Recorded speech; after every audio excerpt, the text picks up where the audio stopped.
अस्सलाम वालेकुम। खेलों की खबरों पर तबसरों और तस्वीरों से स्कोर के एक और प्रोग्राम के साथ सैयद याया हुसैनी आपकी खिदमत में हाजिर है। कुफर टूटा खुदा खुदा करके और आखिरकार पाकिस्तान क्रिकेट बोर्ड को साल 2014 के सेंट्रल कॉन्ट्रैक्ट देने का ख्याल आ ही गया और आज पाकिस्तान क्रिकेट बोर्ड ने एक ईमेल के जरिए बाकायदा पाकिस्तान क्रिकेट टीम के उन खिलाड़ियों के नामों का ऐलान कर दिया जो साल 2014 में सेंट्रल कॉन्ट्रैक्ट की कैटेगरी ए, बी, सी और तीसरी कैटेगरी जो इस बार डी की शक्ल में मुतारिफ कराई गई है उसमें शामिल होंगे। आज के इस प्रोग्राम में हम आपके लिए क्या कुछ लेकर आए हैं, पहले एक नजर आज के टॉपिक्स पर। पीसीबी का सेंट्रल कॉन्ट्रैक्ट मैरिट की धज्जियां उड़ा दी गई।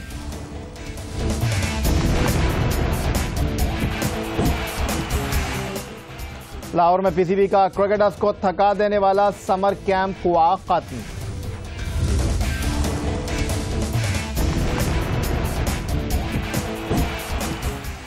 इंग्लैंड के खिलाफ 5वें वनडे में सेना नायके का बटलर को आउट करना बना बहस का सबब।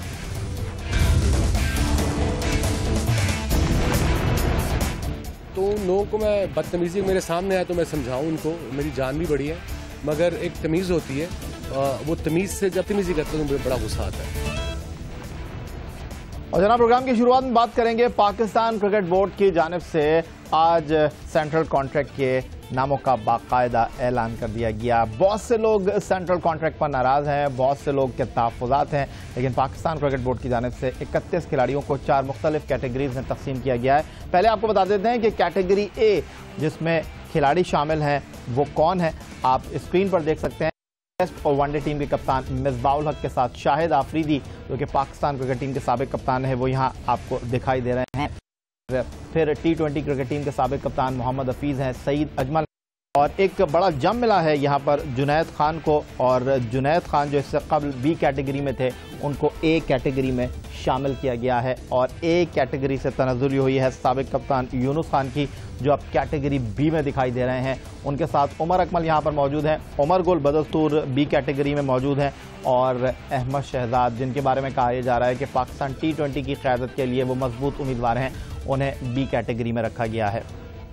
फिर सी कैटेगरी में 6 खिलाड़ी शामिल हैं जिनमें अजहर अली हैं, असद शफीक हैं और ये बताना आपको बहुत ज़रूरी है कि इससे कबल ये खिलाड़ी बी कैटेगरी में थे और इनकी तनज़्ज़ुली हुई है और अदनान अकमल भी इस कैटेगरी में शामिल हैं। बाकी 3 खिलाड़ी जो इस कैटेगरी में शामिल हैं, खुर्रम मंजूर की सेंट्रल कॉन्ट्रैक्ट में वापसी हुई है, नासिर जमशेद जो कबल इस सी कैटेगरी से वो भी यहाँ पर आपको दिखाई देंगे, बी कैटेगरी में थे, उनकी तनज़्ज़ुली हुई है, अब वो आ गए हैं सी कैटेगरी में। और कौमी क्रिकेट टीम के कप्तान मिसबाउल हक की खास आशीर्वाद जिस खिलाड़ी को हासिल है, बाएं हाथ के स्पिनर अब्दुर्रहमान स्टिल यहाँ पर आपको दिखाई दे रहे हैं।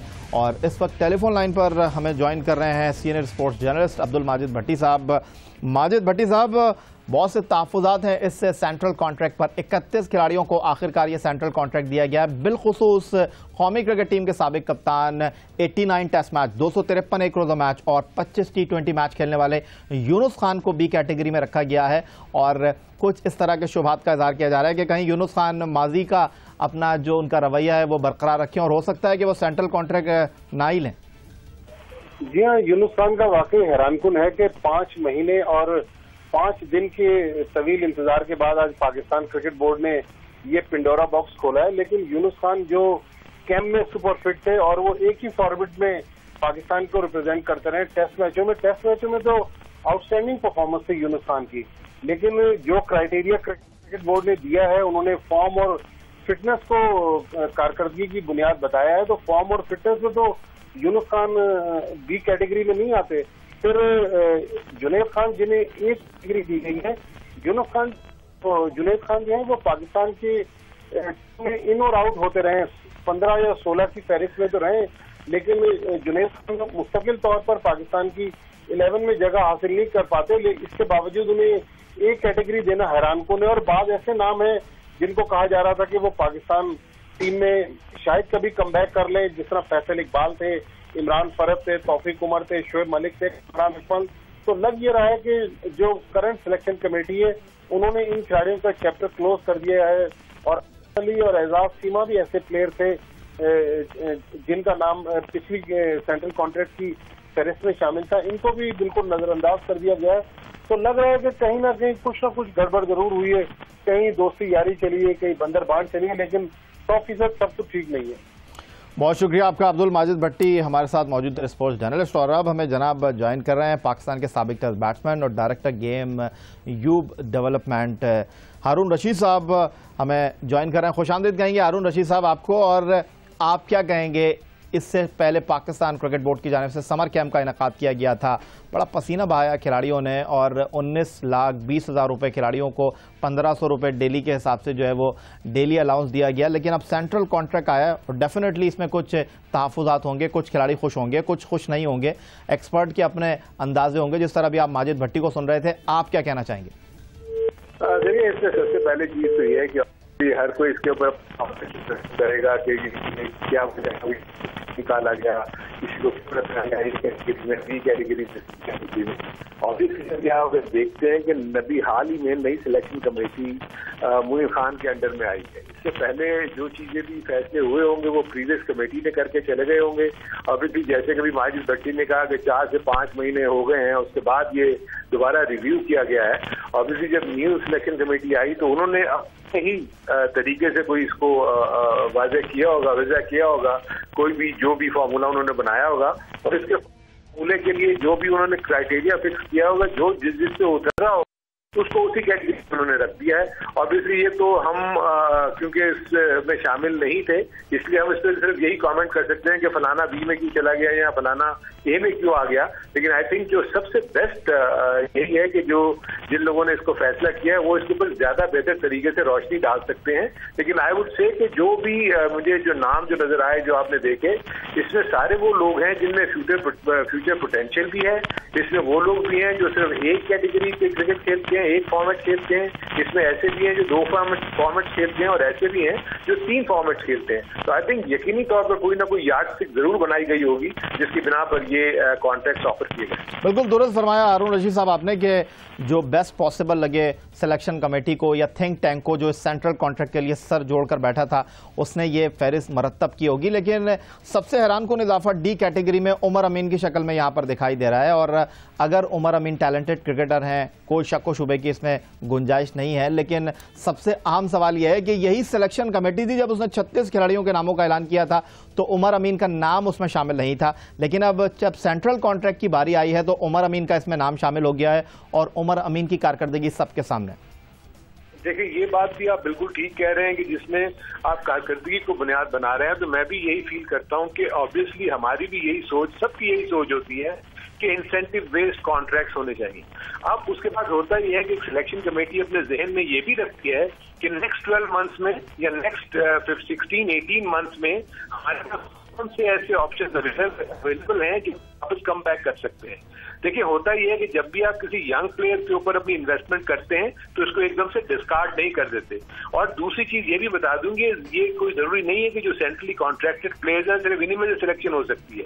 अगर आउटसाइड सेंट्रल कॉन्ट्रैक्ट प्लेयर अगर आउटस्टैंडिंग परफॉर्मेंस देते हैं तो भी जगह बना सकते हैं। दुनिया भर में यही होता है कि आपके सेंट्रली कॉन्ट्रैक्टेड प्लेयर्स को प्रेफरेंस मिलती है। अगर वो आउट ऑफ फॉर्म होते हैं और कोई इन फॉर्म बैट्समैन ऐसा है जो सेंट्रल कॉन्ट्रैक्ट की लिस्ट में नहीं है, वो भी सिलेक्ट हो सकता है। इट्स अ मैटर के इस वक्त जो सिलेक्शन कमेटी ने अपने लूप में देखा कि ये वो लड़के हैं जो हम समझते हैं कि नेक्स्ट 12 मंथ्स में हमें फिगर कर सकते हैं, फीचर कर सकते हैं पाकिस्तान। हारून रशीद साहब, क्योंकि आप इस सेंट्रल कॉन्ट्रैक्ट कमेटी का हिस्सा नहीं थे, लेकिन पाकिस्तान क्रिकेट बोर्ड के आप अहम ओहदेदारों में शामिल हैं, और कुछ सवालात हैं खास तौर पर, जिस तरह मैंने उमर अमीन का खास तौर पर यहाँ तस्करा किया, अब्दुल रहमान जिनके बारे में बहुत से सवालात हैं, बहुत से तहफ़्फ़ुज़ात हैं, और सिर्फ साल 2014 में वो एक वनडे इंटरनेशनल खेले, उसमें भी उन्होंने 3 गेंदें की जो कि लीगल नहीं थी और 8 रन उन्होंने दिए। एक हैरानकुन वाक़या पेश आया। सवाल ये पैदा होता है कि अब्दुल रहमान को क्यों इस सेंट्रल कॉन्ट्रैक्ट में रखा गया है। फिर फिटनेस पे बहुत ज़्यादा कॉम्प्रोमाइज़ ना करने की बात की जा रही है, जो फिटनेस के हवाले से बड़े प्रॉब्लम रहे हैं रज़ा हसन को, वो भी सेंट्रल कॉन्ट्रैक्ट की डी कैटेगरी में दिखाई दे रहे हैं। तो आप इस बारे में क्या कहेंगे? मैं ये आपको बताना चाह रहा हूँ कि इस वक्त जो देखें, आप जो फिटनेस की बात करें ना, fitness is one of the component of the criteria of selecting players in the central contract. ये होल सोल क्राइटेरिया सिर्फ फिटनेस नहीं है। Fitness is one part, current form is another part, और future prospect is another part. तो आपने जिन लड़कों को D category में आप देख रहे हैं ना, कि 2 नाम आपने लिए, मेरे पास तो क्योंकि लिस्ट मौजूद नहीं, मुझे नहीं पता कि कौन कौन डी में है, लेकिन अगर आप देखें कि ये वो लोग हैं जिनके ऊपर बहुत ज्यादा पोटेंशियल लोग फील कर रहे हैं कि इनका फ्यूचर में इन्होंने आना है। जहां तक आपने बात की अब्दुल रहमान की, अगर आप देखें हमेशा से अब्दुल रहमान जब भी खेला है, सिवाय उस वाकई के आपने जिसका अभी जिक्र किया, उसकी परफॉर्मेंस हमेशा अच्छी रही है। लेकिन बदकिस्मती ये है कि पाकिस्तान की 11 में सिर्फ वही स्पिनर जगह बना सकते हैं जो जब शाहिद आफरीदी वहां पर मौजूद होंगे, जब अगर हमारे ऑफ स्पिनर सईद अजमल वहां पर मौजूद होंगे। अगर आपको 2 ही अगर स्पिनर खिलाने हैं तो ऑब्वियसली कुर्रा उनके नाम ही निकलेगा। ये अगर वो बाहर बैठे हैं तो इसका मतलब ये नहीं है कि उनको ये कंसिडर नहीं कर रहे, वो इक्वली गुड है, लेकिन जो उस वक्त मैटर करता है उन 11 में आने के लिए वो ये नहीं है।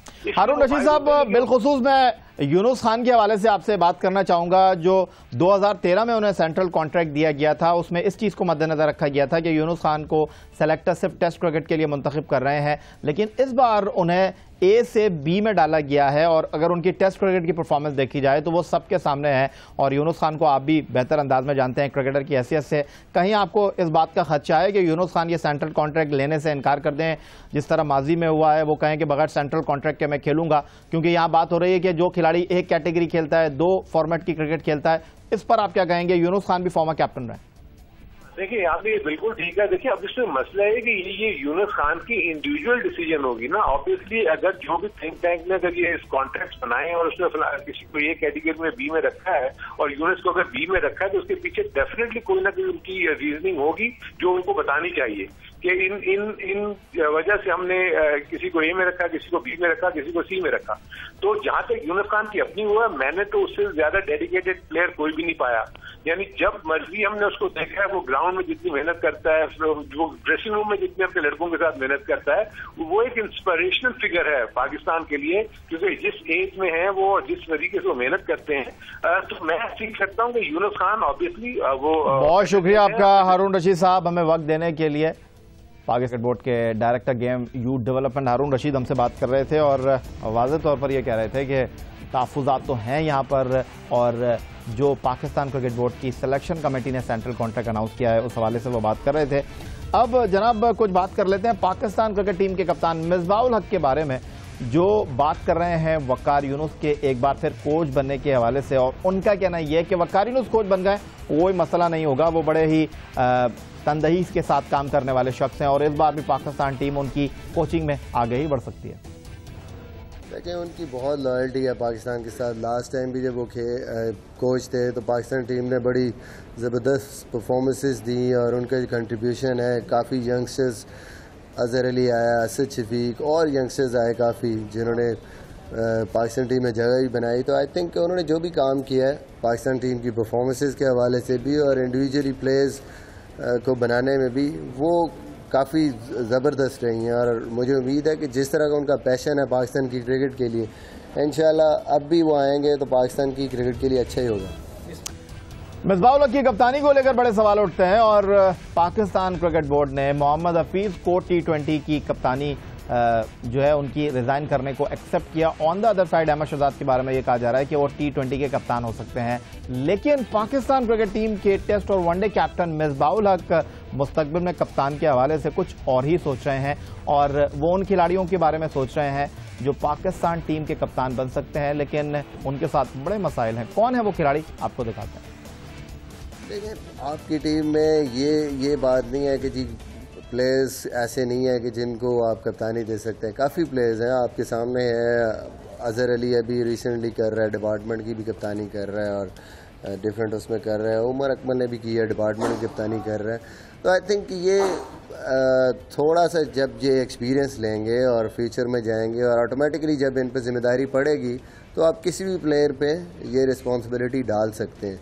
हाँ, ये ज़रूर है कि बोर्ड या आपकी जो मैनेजमेंट है उसको थोड़ी बहुत बात करनी चाहिए, कॉन्फिडेंस देना चाहिए। जिस भी प्लेयर को ग्रूम करना है, जिस भी प्लेयर को फ्यूचर में आपने इस लेवल पे लेके आना है, आई थिंक जितने भी प्लेयर हैं, ये यंगस्टर्स हैं, इनमें एबिलिटी है, गेम को समझते हैं, मेहनती हैं, परफॉर्म कर रहे हैं, तो फ्यूचर में आपको टाइम लगता है, थोड़ा आपको 1-2 साल लगेंगे कोई भी अगर कप्तान बनेगा, लेकिन यह है कि सारे कर सकते हैं क्योंकि इनमें क्रिकेटिंग सेंस है और यही आपको चाहिए आगे कप्तानी करने की। मिसबाह उल हक बात कर रहे थे उमर अकमल की कप्तानी को लेकर और उमर अकमल के ट्रैफिक वार्डन के साथ जो मसाइल हैं वो सबके सामने हैं। और मिसबाह उल हक बात कर रहे थे उमर अकमल को कप्तान बनाने की। और दिलचस्प और हैरानकुन बात यह है कि उमर अकमल जिस डिपार्टमेंट से खेलते हैं SNGPL से, उसके कप्तान मिसबाह उल हक हैं, लेकिन उमर अकमल को कभी नायब कप्तान भी नहीं बनाया गया और मिसबाह उल हक उनके बारे में सोच रहे हैं कि वो पाकिस्तान के कप्तान बन जाएंगे। फिलहाल एक छोटा सा ब्रेक लेते हैं और ब्रेक के बाद स्कोर में आप क्या देख सकेंगे।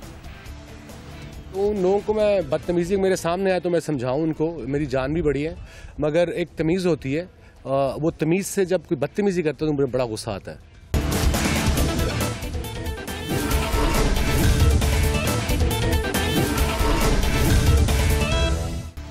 और जनाब आप कुछ बात कर लेते हैं पाकिस्तान क्रिकेट टीम के साबिक कप्तान वसीम अकरम की, जो बॉलिंग कंसल्टेंट थे कोलकाता नाइट राइडर के, जो IPL 2014 की चैंपियन बनी है। लेकिन वसीम अकरम इस कामयाबी के बरक्स कुछ नाराज हैं समाजी राब्ते की वेबसाइट पर अपने खिलाफ होने वाली बातों को लेकर। और जब उनसे ये पूछा गया कि वो पाकिस्तान क्रिकेट बोर्ड की तरफ क्यों नहीं देखते तो उन्होंने क्या कहा। मुझे बहुत से लोग सोशल मीडिया पे और कुछ लोग बदतमीजी से लिखते हैं, तो उन लोगों को मैं बदतमीजी मेरे सामने आया तो मैं समझाऊं उनको, मेरी जान भी बड़ी है, मगर एक तमीज़ होती है, वो तमीज़ से जब कोई बदतमीजी करता है तो मुझे बड़ा गुस्सा आता है। और शुक्र है वो मेरे सामने नहीं होते उस वक्त। जो मेरा आंसर इसका है कि मैं काफ़ी बिजी बंदा हूँ और मुझे एक प्लान मिले कि इस तरीके से अगर कोचिंग पाकिस्तान टीम की आपने करनी है तो ये प्लान है, ये टूर है अगले 2 साल के, उस तरीके से मैं उनको टाइम दे सकूँ। जब मुझे ऑफर ही नहीं करेगा कोई तो मैं तो जाके बोर्ड लगा के तो खड़ा होने से रहा कि मुझे कोच रख लो, मैं भीख तो मांगने से रहा। मैं ज़िंदगी को स्टेज पे नहीं हूँ मैं किसी से भीख मांगूंगा। और पाकिस्तान टीम की हेल्प करना ज़रूरी नहीं कि अब वकार को कोच रखा है। मेरे ख्याल में बड़ा ज़बरदस्त डिसीजन है। वकार एक स्ट्रिक्ट एक डिसिप्लिन बनता है और पाकिस्तान टीम को थोड़ा डिसिप्लिन चाहिए। और मैंने 12 बार क्रिकेट बोर्ड जितने भी चेयरमैन आए हैं उनको ये कहा है कि जब मैं पाकिस्तान में होता हूँ, जैसे मैं कराची में हूँ, अब अगले 15-20 दिन मैं फारिग हूँ, मैं कुछ नहीं करता। तो आप अगर पाकिस्तान टीम के लड़के अगर फारिग नहीं हैं, अगर आपके से A टीम के फास्ट बॉलर्स ग्रुप 2 जो है आपका उसके फास्ट बॉलर 10 से 12 फारिग होते हैं, आप यहाँ नेशनल स्टेडियम में भिजवा दें मेरे पास, मैं उनको रोज़ जाके 4-4 घंटे उनके साथ लगा लिया करूँगा। मगर ऐसी कोई ऑफ़र लेके आता नहीं मेरे साथ। अभी तक किसी चेयरमैन ने मुझे ऑफिशियली नहीं बुलाया, तो मैं क्या करूं, मुझे प्लीज़ समझा दें। इसका आंसर मुझे सोशल मीडिया पे ज़रूर दें, बिकॉज मुझे गुस्सा बड़ा आता है जब ये मुंह उठाए बगैर, सोचे समझे बगैर बदतमीज़ी से कहते हैं कि तुम वहाँ कोचिंग करते हो यहाँ नहीं करते। मेरी नौकरी है, अगर मैं नौकरी छोड़ दूँ, स्टार स्पोर्ट्स छोड़ दूँ, IPL छोड़ दूँ तो यहाँ के अमरूद बेचूँ बैठ के। सो कोई कॉमन सेंस के साथ कोई बात करें ना, I am all for it. I am very patriotic, I am Wasim Akram because of Pakistan. Social media पे 2 लाने से लिखने से पेट्रियाटिक कोई नहीं हो सकता। तो साबिक कप्तान वसीम अकरम का गुस्सा आपने देखा, और कुछ यही गुस्सा ब्राजीलियन अवाम का भी है जो कि वर्ल्ड कप फुटबॉल टूर्नामेंट की मेजबानी से हटकर कुछ और ही सोच रहे हैं। मिलते हैं एक छोटे से ब्रेक के बाद।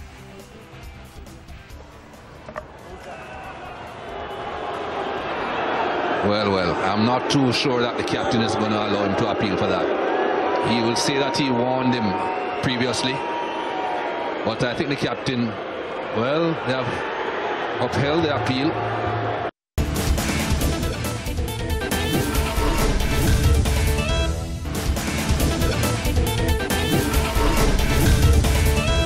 और जनाब अब कुछ बात करेंगे प्रोग्राम में फुटबॉल वर्ल्ड कप 2014 से जुड़ी खबरों की। फुटबॉल वर्ल्ड कप के लिए 5 बार की चैंपियन ब्राजील की टीम को कुछ हल्का नहीं लिया जा रहा है, लेकिन ब्राजीलियन अवाम बहुत ज़्यादा नाराज़ है फुटबॉल वर्ल्ड कप पर खर्च होने वाले पैसे को लेकर, क्योंकि ब्राजीलियन अवाम कुछ और ही सोच रहे हैं। वर्ल्ड कप फुटबॉल के आगाज में सिर्फ 1 हफ्ते से भी कम वक्त बाकी रह गया है, मगर ब्राजील में एहतजाज खत्म होने का नाम ही नहीं ले रहा। ब्राजील के शहर साओ पालो में मुकामी NGOs ने वर्ल्ड कप स्टेडियम तक मुजाहरा किया। 12,000 मुजाहिरीन का मुतालबा है कि ब्राजील में लोगों को बुनियादी सहूलतें फराहम की जाएं, वरना वो इफ्तिताही मैच के दौरान भी मुजाहरा जारी रखेंगे।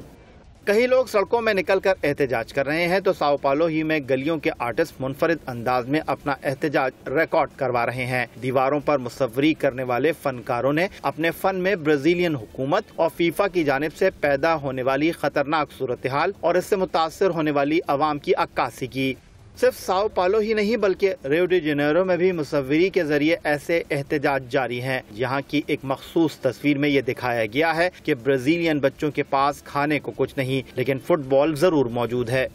जहां एक जानिब फुटबॉल वर्ल्ड कप के खिलाफ एहतजाज हो रहे हैं, वहीं इस खेल से मोहब्बत करने वाले भी ब्राजील में मौजूद हैं। ऐसा ही एक शख्स नेल्सन भी है जो गुज़िश्ता 20 साल से ब्राजीलियन फुटबॉल टीम से मोहब्बत का इजहार इस तरह कर रहा है कि उसने ब्राजील के झंडे के रंग पर मुश्तमिल लिबास ज़ेब-तन किया हुआ है। 1994 में नेल्सन ने ये अहद किया था कि अगर ब्राजील चैंपियन बन गया तो कोई और कपड़े नहीं पहनेगा, बल्कि सिर्फ ब्राजीलियन झंडे का कलर पर मुश्तमिल लिबास ज़ेब-तन करेगा। ब्राजील के मशहूर होटल के शेफ ने फुटबॉल वर्ल्ड कप से अपने लगाव का इजहार तरबूज पर स्टार्स फुटबॉलर्स की तस्वीर बनाकर कर दिया है, जिसमें लायनल मेसी, क्रिस्टियानो रोनाल्डो और नेमार शामिल हैं। तो यही था जनाब आज का हमारा ये प्रोग्राम। आप हमें ईमेल कर सकते हैं score@geo.tv पर। फेसबुक पर आप विजिट कर सकते हैं हमारा पेज score.geonews। इस दुआ के साथ, इस उम्मीद के साथ, इस तवक्को के साथ कि पाकिस्तान में खेल और खिलाड़ी तरक्की करते रहें। सैयद याहिया हुसैनी को स्कोर की पूरी टीम के साथ कल तक के लिए इजाज़त दीजिए। अल्लाह हाफ़िज़।